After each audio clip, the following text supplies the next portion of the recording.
The sixth station, Simon helps Jesus carry his cross.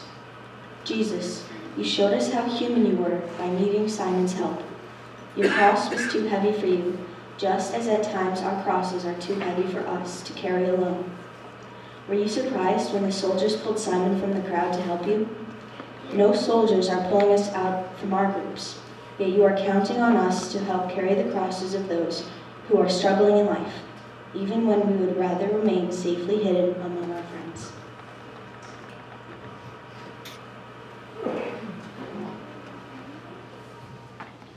Forgive me, Lord, for failing to help someone when I have the chance to do so. Forgive me for my reluctant attitude when I am asked to help but don't want to give up any of my time. You taught us that when we help anyone, friend or foe, parent or peer, we are helping you. Help me speak encouraging words to everyone, starting with a simple hello to someone I normally ignore. Free me from an uncaring attitude and from being too concerned with what my peers might think of me. Give me the courage to carry another's cross.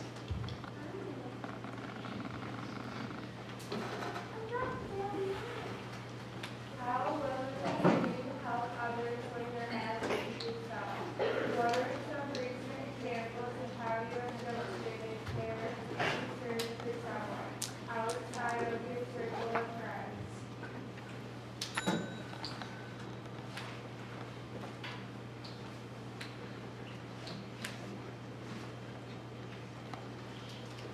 The seventh station, Veronica wipes the face of Jesus.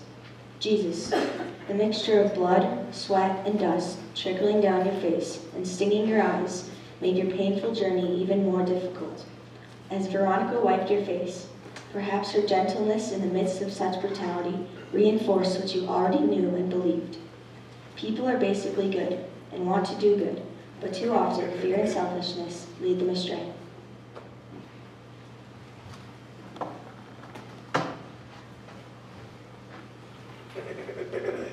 Forgive me, Lord, for the times I fail to act out of my God-given goodness. When I take the lesser paths of hate and hurt, I am not following Veronica's example. Forgive me for not living with the same gentleness and care that Veronica showed to you.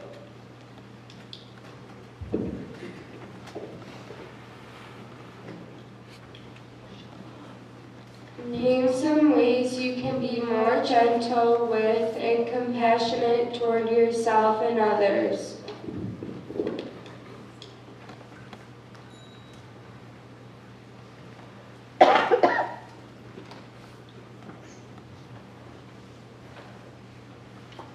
The eighth station, Jesus falls a second time. Jesus, I wish you had walked straight and strong like some kind of superhero, rather than falling. But then you wouldn't have been fully human like us, except for sin, of course. You fell because you had been tortured and your body was weak. In that moment, you may have felt deep sadness for all those who needed your Father's unconditional love, but seemed unable to accept it. You wanted, and always will want, people to know how near God's love and acceptance is, yet we often stumble and fall through life unaware.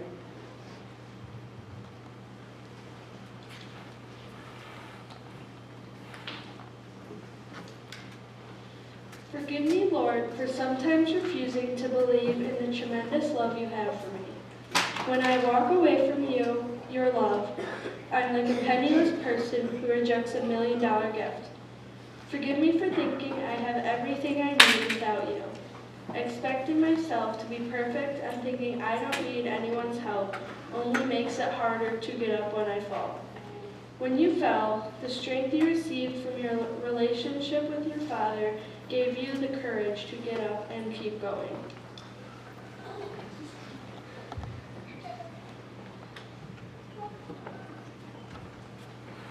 Who do you rely on to get through life's difficult times?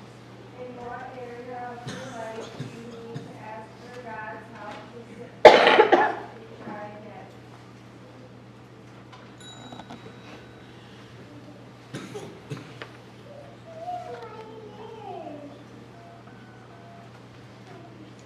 The ninth station, Jesus meets some grieving women of Jerusalem. Jesus, In your culture, men were expected to be friends with only men, but you didn't let the customs of your society prevent you from having friendships with women as well. I'm sure the women you encountered had never met anyone who accepted, loved, listened to, healed, and forgave them as you did. So when your time of suffering came, they were understandably devastated. But they did not know what we know now. Death failed to conquer you. Instead, it conquered both evil and death.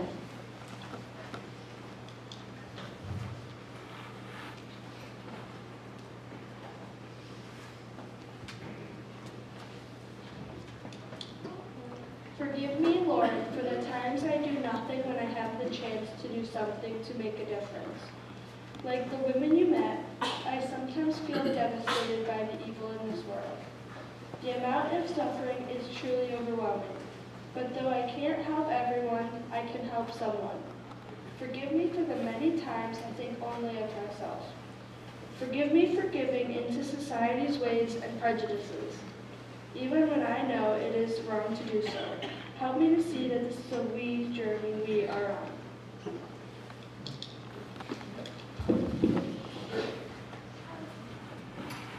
What suffering do you see that causes you to grieve? What prejudice do you hold even though you know they are wrong? Who can you help today?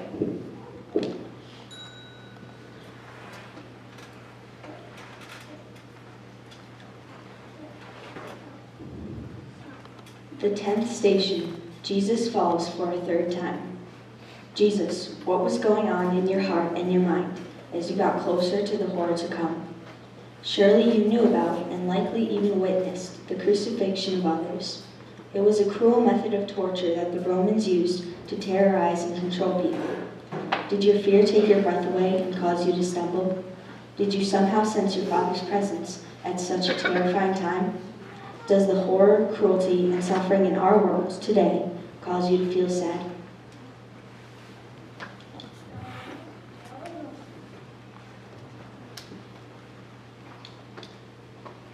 Forgive me, Lord, for the times I'm cruel.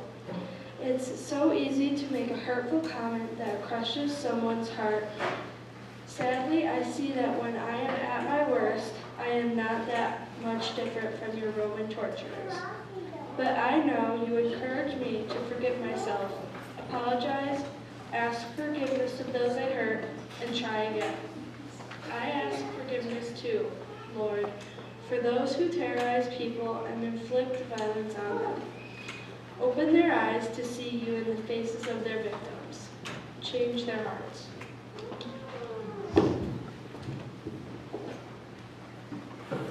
Do you need to apologize to and ask forgiveness from someone for something hurtful or cruel you've done or said to them?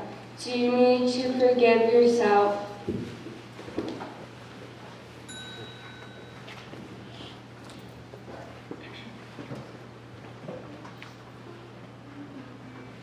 The 11th station, Jesus is stripped of his garments. Jesus, why did the Roman soldiers add to your suffering by stripping you of your clothes before nailing you to the cross? Was it really necessary, or did your torturers know how modest you and your people were about your bodies and purposely shame you even more? How sad it is that is our current culture we have become blind to how sacred our bodies are.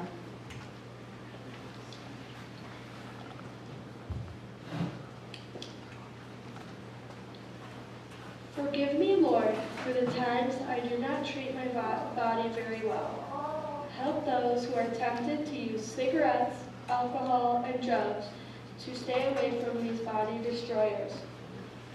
Forgive me for seeing someone only as a body rather than as a human being with a soul created in your image. Forgive me for making unkind comments about people's bodies and about my own.